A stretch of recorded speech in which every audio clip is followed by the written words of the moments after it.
Vincent? Ikaw iniwan mong nakabukas yung computer kagabi, pati ilaw, di mo pinatay. Sayang kuryente. Pasensya na kayo. Nagmamadali lang. May tumawag lang na jowa-jowaan mo, no? Walang ganon. Meron lang ako emergency. Yun. Ano pangalan ng emergency mo?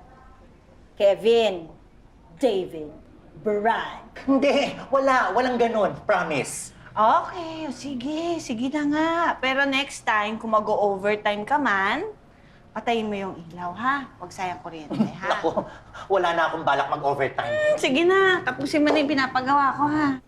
Okay.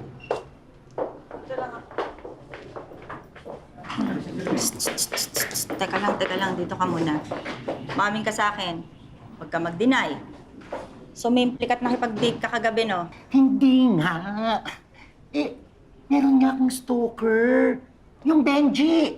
Yung bagets na message sa akin. Naku, pinangakuan mo na rubber shoes yan. Pagkatapos ngayon nagtatago ka dahil wala kang pambili. Binla ko na nga yan Katapos gumawa ulit ng bagong account. Talaga? Oo. Seryoso?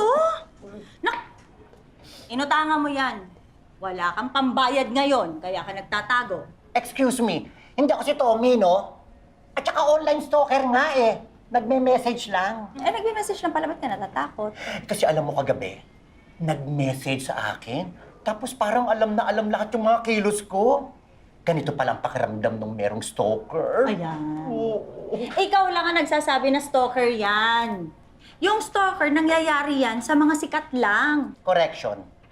Ang mga bet ng stalker, yung mga sikat, maganda, yung mayaman.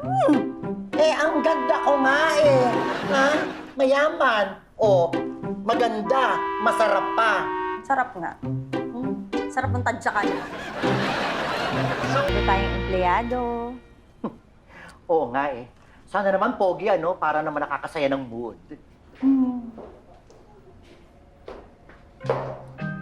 Bakla, di ba yun yung stalker mo?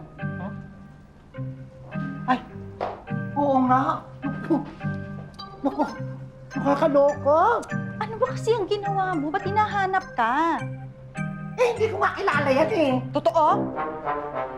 Naku, bakla. Kaya nandito yan kasi gagantihan ka. May daladalang asido yan tapos bubuhusan ka sa mukha. Hindi ka naman nananakot pa Napapanood ko sa mga balita. Sabi ni...